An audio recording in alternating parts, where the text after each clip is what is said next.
And glory to Jesus Christ, and welcome back to St. Sophia's Ukrainian Orthodox Seminary class on Theology 101, Orthodox Dogmatics. Today we're going to continue our conversation actually in theological anthropology. We're going to talk about what it is to be human, and specifically about the tripartite structure of the human person in the Church Fathers, that we have a body, a soul, and a mind. So let's begin that and see what the fathers have to say about us, shall we? Unlike God, who is simple, the human person is a composite being. If I pay attention to my own experience, I realize this very quickly. I have a body, but I'm not quite my body. Looking a little closer, there seems to be something in me that animates this body, which is both me and, in a certain sense, not me. And as I reflect on my experience in the world around me, I come to realize that while my thoughts are mine, they're also a way in which they're not mine. More curious still, I realize that there are times in which I don't so much have my thoughts as my thoughts have me.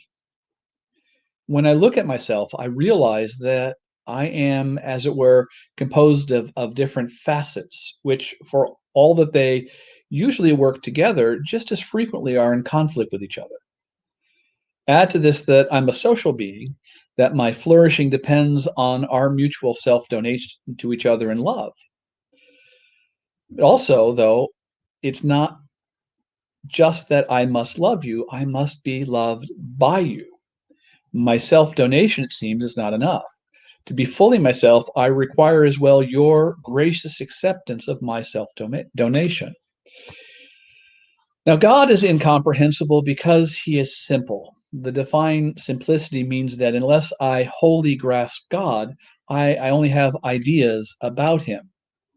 It's something similar with the human person. Our complexity is such so that I have to be able to grasp many things about the human person at one time in order to really understand the person. But even these many aspects are really beyond my ability to understand. So just as God is incomprehensible because he's simple, human beings are incomprehensible because we are complex. And one of the great limiting factors in our ability to understand ourselves and other people is not only that complexity, but the way in which those different complex facets interact with one another. For the fathers of the church, to be human is to be a zon logikon, or a living, rational essence. Like I said, just as God is hard to understand, incomprehensible because he's simple, I'm a mystery to myself. But again, not because of my simplicity, but because of the sheer complexity of what it means to be a zon logikon, a living, rational essence. For the fathers of the church, to describe the human person as a living, rational essence is to say several things at once. Compounding this is the fact of human sinfulness that we'll look at in our next lecture. For now, though, let me simply say, because I am estranged from God, I am estranged from my neighbor and even myself. In this lecture, we're going to look at the tripart nature of the human person to help us understand not the fallen human condition as much as it is just to understand ourselves and those we care for. For the fathers of the church, we are by nature rational being composed of both a body and a soul. Just as in the early church, there are those who would reject this understanding of the human person. Materialists, for example, will simply deny any non-material aspect in favor of a determinism rooted ultimately in biochemistry or neurophysiology or even in physics. So what does it mean to be a human person, to be a living, rational essence? Let's look at each of these in turn. Living for the fathers of the church means more than what it means for the biologists. Yes, to be alive, to be animate, means to consume nourishment and to reproduce. It also means, however, for the fathers to participate in God. To be, that is to exist, as St. Dionysius the Areopagite reminds us, is to participate in the life of God who gives out a share of what is hidden in him to us. God, the saint says, is the life of the living, the being of beings, the source and cause of all life and of all being. For it is out of its goodness it commands all things to be and keeps them going. And while all creatures share in the divine life, it belongs to the human person to most closely reflect that life. Like wax that is soft, easily shaped, and smooth, but also not hard and resistant or excessively soft and melting. And assuming there isn't any impression on it, the human person is able to receive the shape of the seal, even if it is not totally identical with it. In other words, we have the ability, if certain moral and spiritual conditions are fulfilled, to receive, as it were, the impression of God like wax receives a seal. We have the ability to have a life that reflects the divine goodness.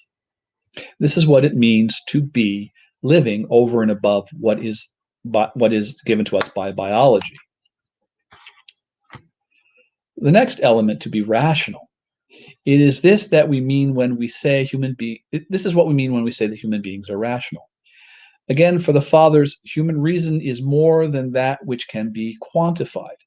To be rational, to be logical, to see things not simply as they are. To be sure, this is necessary, and empirical science excels at this.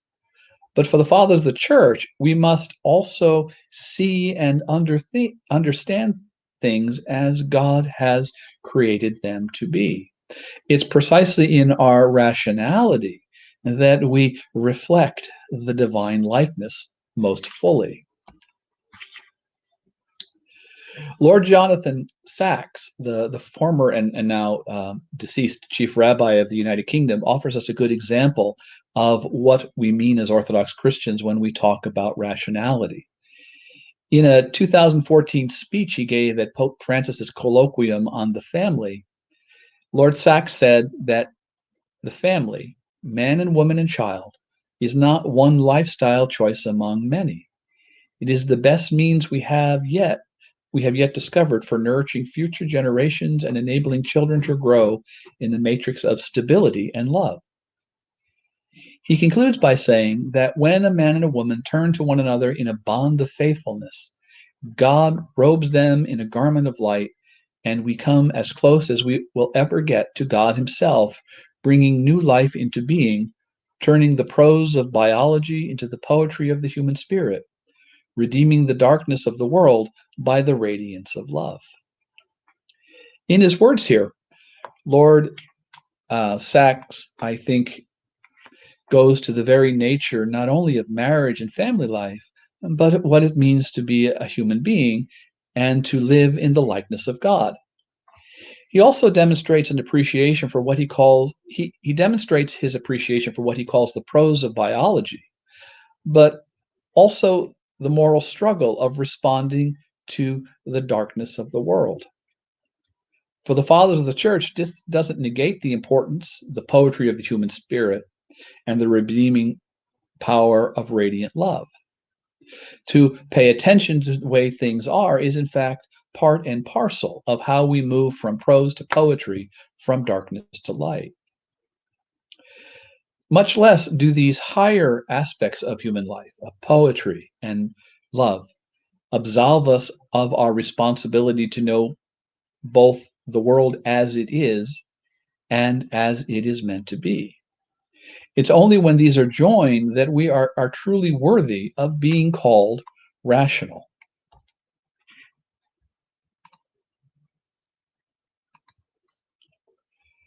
To be human, then, finally, and somewhat abstractly, to be human is also to be an essence.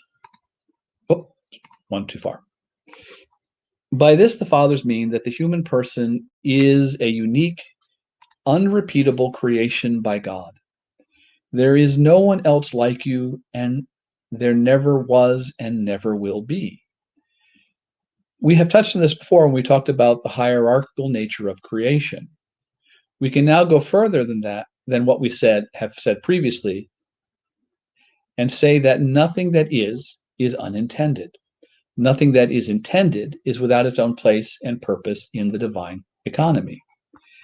In creating, God, who is the one, dispenses his oneness to every part of the universe as well as to its totality, the single as well as the multitude. This, at least, is what Saint Dionysius the Areopagite says. God has created a world which is both a unity and a diversity. It is unified. It is these. There are these single created things of which the human person is part, but there's also a totality of creation, which is also has its own kind of unity. The human person is a unique member of the one unique human family, situated in a creation that is both unique and unrepeatable. That is unique and unrepeatable both in all its parts and as a whole. And what is most unique about the human person, what is our essence, if you will, is that we, among all creation, have been called not simply to share in the divine nature, but as he did with Moses, the Lord speaks to us face to face, as a man speaks to his friend. To be human, in other words, to be a living, rational essence means above all else, to be a friend of God.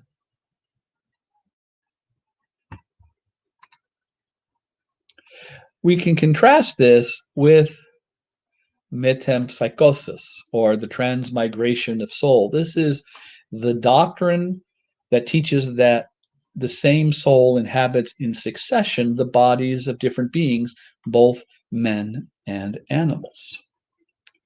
This might seem strange to some, but in fact, this was a commonly held worldview in the different philosophies and religious traditions of the ancient world. It's also one which we hear about even still today. While the church rejected this for a number of reasons that Alfeyev summarizes quite nicely, what we can say here is that this is a doctrine that undermines the uniqueness not only of the human person as a living, rational essence and friend of God, but ultimately of all creation, considered in its parts and as a totality. With the doctrine of the transmigration of soul, the soul itself becomes little more than a power source, a battery, if you will, that is taken out of one body only to be reinstalled in another, but with nothing of the personality remaining. Of the transmigration of souls, St. Irenaeus of Lyons says this. He touches on how the transmigration of soul undermines that which is unique in the human person. He writes, "We may subvert their doctrine as to transmigration from body to body by this fact, that souls remember nothing whatever of the events which took place in their previous states of existence." The saint goes on to say that if what is unique about the person were to remain in the new body, they must of necessity retain a remembrance of those things which have been previously accomplished, that they might fill up those in which they were still deficient, and not by always hovering without intermission around the same pursuits, and spend their labor wretchedly in vain. His last phrase, of a life in which we labor wretchedly in vain, is important here.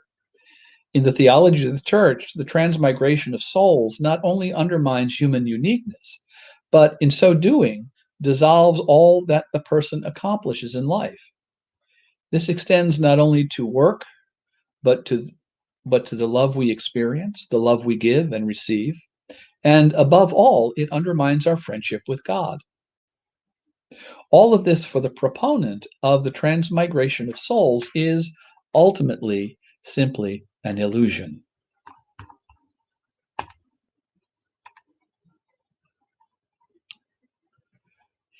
While there is a vast difference between metempsychosis and the contemporary forms of reduction that we've touched on, they share a common trait of dissolving human uniqueness. I've got a video that sort of speaks to that. Just take couple of, just 2 minutes and watch it. Now I'm going to tell you the G, which we saw.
Oh,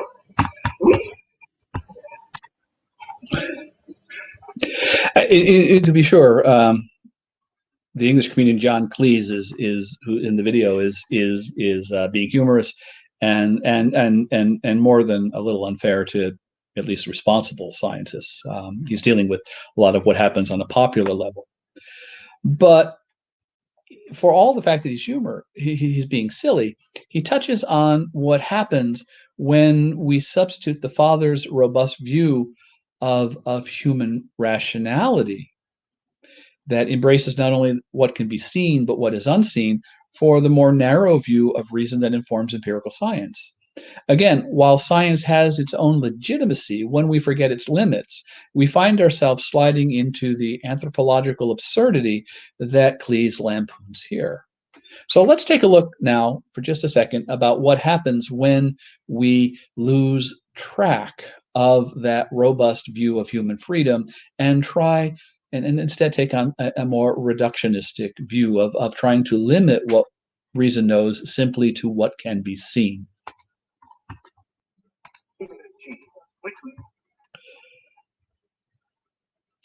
Just as the church responded in late antiquity to the threat of the transmigration of souls and how this doctrine threatened human uniqueness and our friendship with God, we should also be aware, as we've seen several times throughout the course, of contemporary deterministic schools of thought that likewise undermine our communion with Christ by undermining our humanity.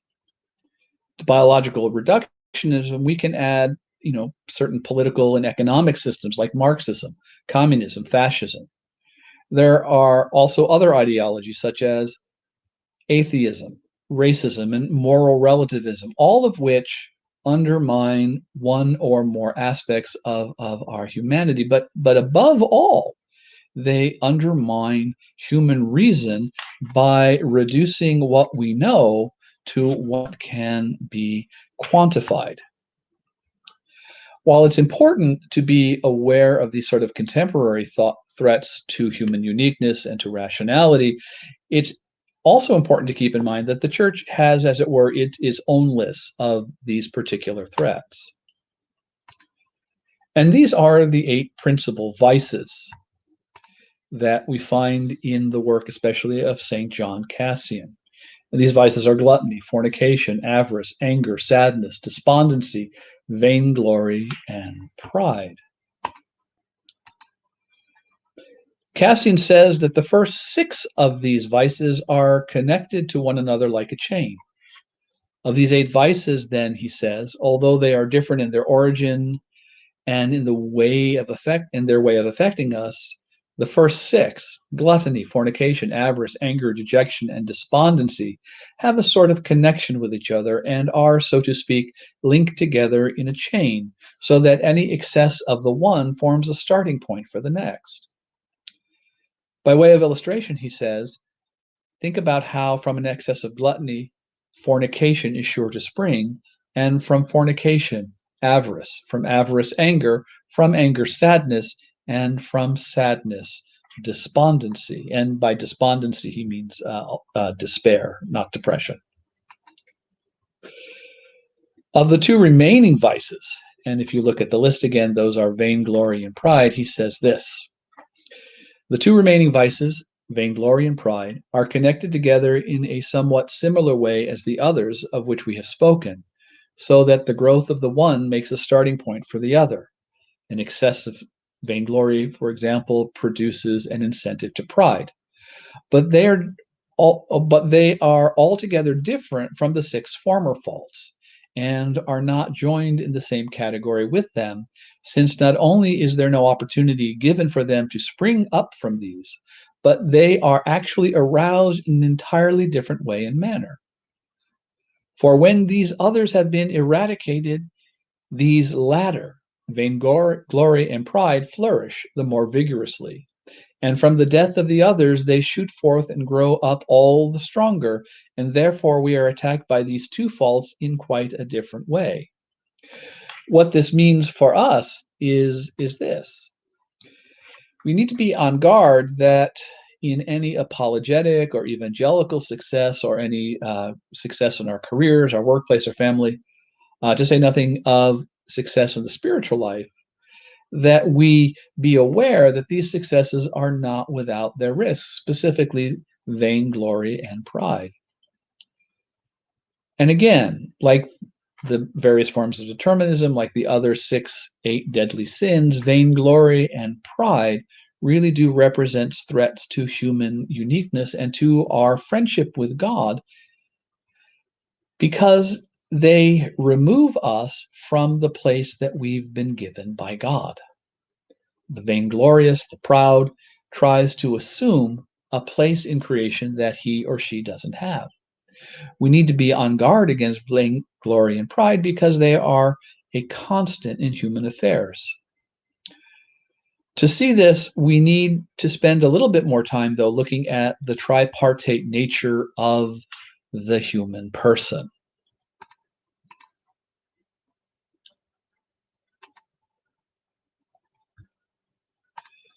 We saw earlier that, unlike God, the human person is complex. We are a composite being.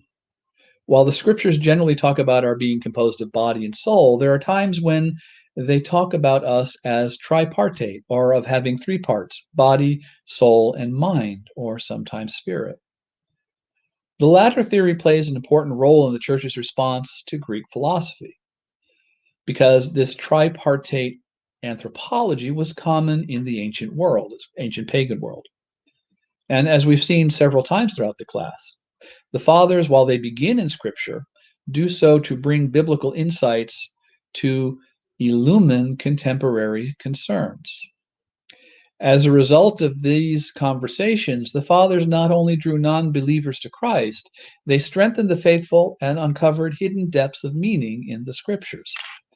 All of this, however, presupposed that the fathers, or was possible because the fathers knew not only the Scriptures, but they also knew the philosophy or the science that they were engaging.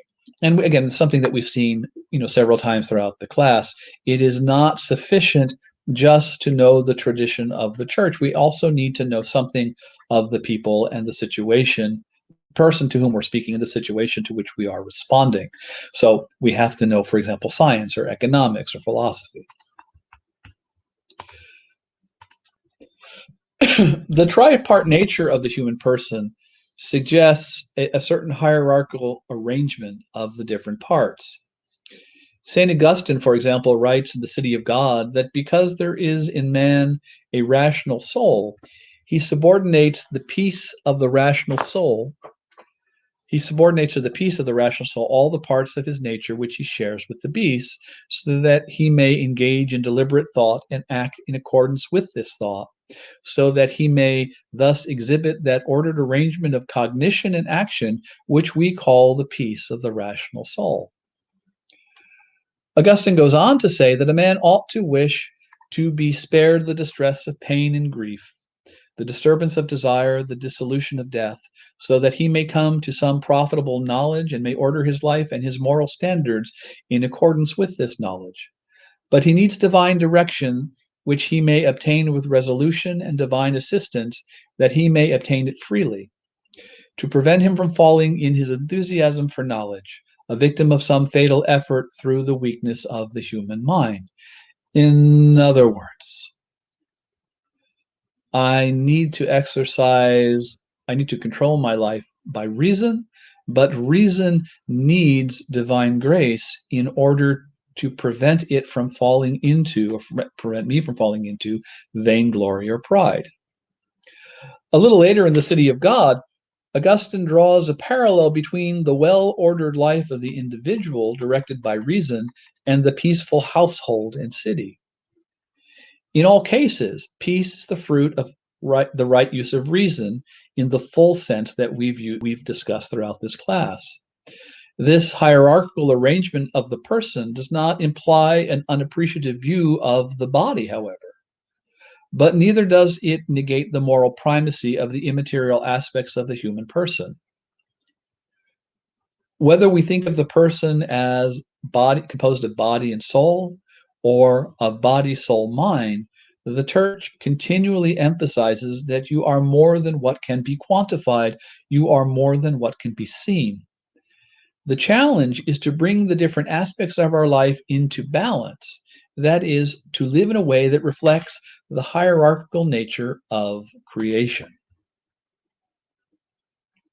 So, what are soul and spirit? The Church Fathers follow what is called sometimes a faculty psychology. Unlike contemporary psychology that seeks to explain human behavior by differentiation, by breaking the different aspects of the personality down into ever more basic units, patristic psychology was holistic. The Fathers sought to create a unified or Catholic view of the human personality. When we talk about the faculties of the soul, then, we aren't talking about small parts, but how the whole person, or in this case, the whole soul, functions. So let's look briefly, if we can, at each faculty in turn. And let me just bring that up as a slightly bigger screen for you. There we go.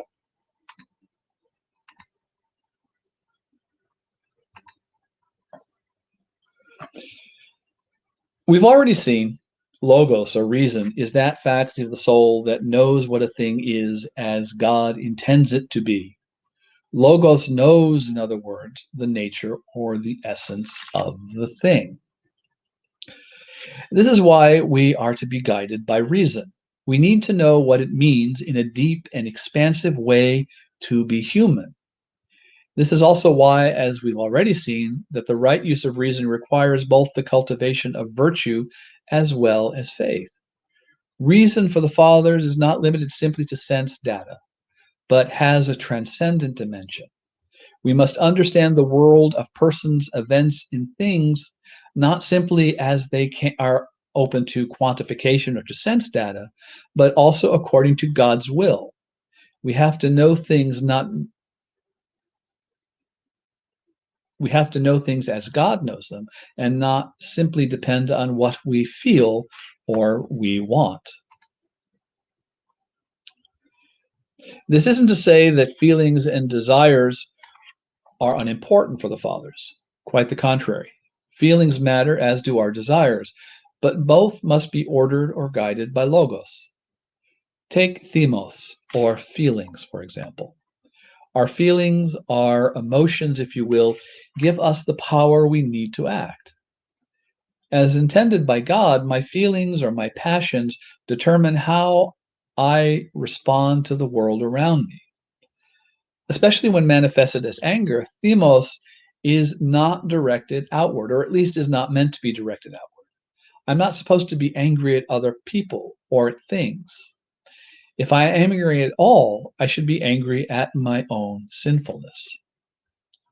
More generally, and as I said a moment ago, themos is where I get the ability, the power, or the strength to act according to reason.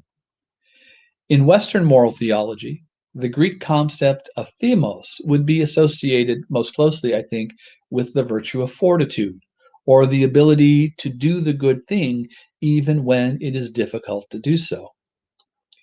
In the spiritual life, we need to be careful that we don't confuse themos with logos. The angry preacher, to take just one quick example, might be saying something true, but unless his anger is directed at his own sinfulness, it's misplaced, and he undermines the real power of his sermon. An angry sermon condemning sin, in other words, is irrational precisely because the preacher has allowed themos to dominate over logos. When we fail to exercise our reason to guide our emotions, when, in other words, we respond emotionally rather than rationally, we inevitably fall into sin. We see this, I think, a great deal around us these days. We admire the preacher who preaches a strong word against some moral failing or another, but we fail to realize that that angry word is directed in the wrong place. It shouldn't be directed against the sinner. It shouldn't even be directed against the sin. It should be rather directed against me. I should be angry at my own sin and use that anger to help me repent and to move beyond my sinfulness. Being angry at someone else's sin or sin out there in some sort of in an objective sense is really just a misuse of themos, of my feelings, of my emotional life.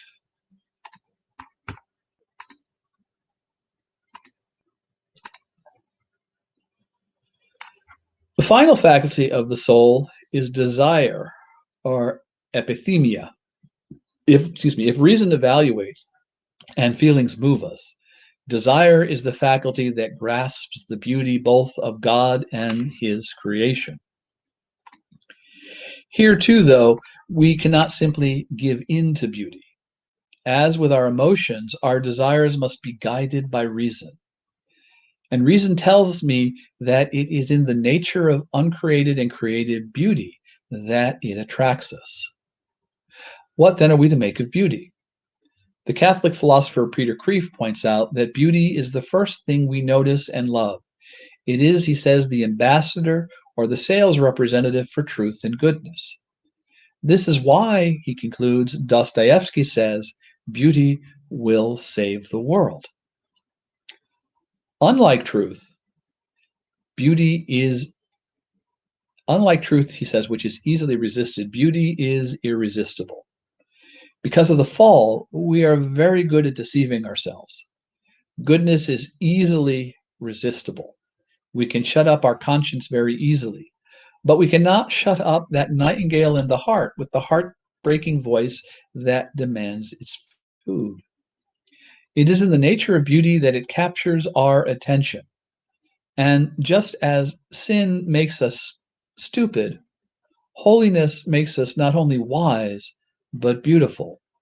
To be sure, this beauty is not a sensual beauty, but it is beautiful in a way that attracts others to us and through us to Christ. But here again, desire needs both reason and feelings. As I often tell college students, it's natural to be attracted to a physically or morally beautiful person. In fact, if beauty doesn't attract us, this is a sign of some very deep moral and really psychological failing. The question is not about attraction. Like I said, it's natural to be attracted to beauty, but what we do with that attraction. This is where reason and feelings enter into our conversation. Reason tells us how to act, and emotions give us the strength to act. But again, for the fathers of the church, it is reason that is meant to take the lead.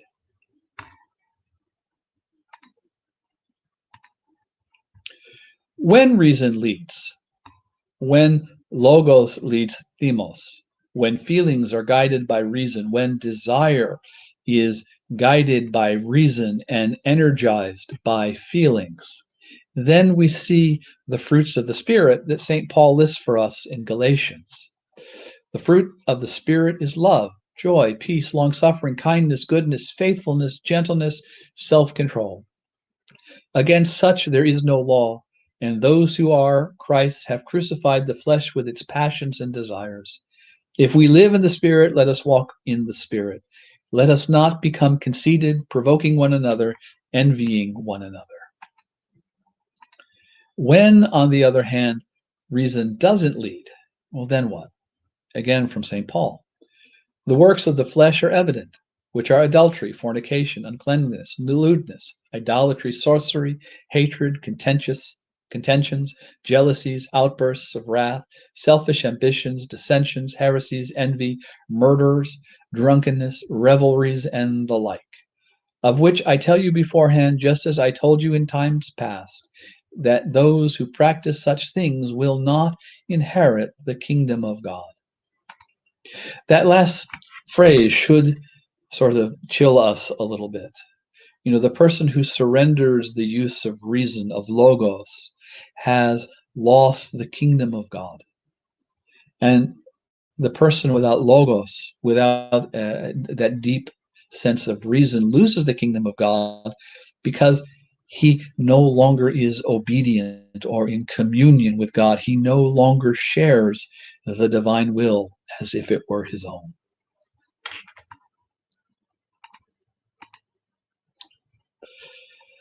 We need to distinguish, by way of our conclusion, the soul and its faculties from the third aspect of the human person, nous, or the mind. St. Anthony the Great says that the mind is not the soul, but is rather a divine gift, saving the soul. The mind pleasing to God goes before the soul and advises it to despise that which is within time, material and perishable, but to love that which is eternal, imperishable, and immaterial, so that man, finding within himself within a body, might think with the mind and contemplate that which is heavenly and divine. The God-loving mind is the benefactor and salvation of the human soul. Though it is sometimes translated as mind, that has some mind has some unfortunate connotations to contemporary listeners. The nous really is that secret, deep, and hidden part of the human heart where we encounter a God. It is so deep within us that often the work of grace remains unknown to us. And again, this is something we've talked about before. The work of God, the grace of God in my heart is unknown to me in my heart, and it's especially unknown to me what God is doing in yours. This is why, to return to yet another theme that we've talked about several times in this class, we are called to encounter God in silence. One of the interesting characteristics of the nous is captured by the Greek word for truth, aletheia. Both in the New Testament and in Greek philosophy more generally, aletheia has the connotation of illumination or of revealing what is otherwise hidden. When in response to grace and through our own ascetical efforts, we come to live more and more within our own hearts. When we come to live less and less dragged this way and that by the events of our daily life, we begin to notice a change. Subtle at first, but becoming more pronounced over time. We become not simply more peaceful, more charitable, but are less prone to being vulnerable to the ebb and flow of daily life. Rather than simply responding to events, we become able to see what is otherwise unseen in events around us. More than this, we illumine events and become ourselves a channel of divine light and so fulfill our original vocation in the garden. This is the experience that people have when they meet a charismatic elder, someone who has come to dwell in the heart. The elder is able to see things, to illumine aspects of our experience that were otherwise hidden from us. It's not just something that's limited to events, but it is above all directed at others, for it is all above all meant for other people. And this is, as I said a moment ago, our original vocation. It is what God created us to do when he placed us in the garden. But talking about that, we'll have to wait for our next lecture. So again, thank you very much. Whether you're participating through Theology 101 or through the Facebook group Orthodoxy 101, please feel free to make a comment, ask questions, to contact me directly either on Facebook or by email. All right, so we're going to stop here for now, and thank you for your attention. God bless everyone, and bye-bye.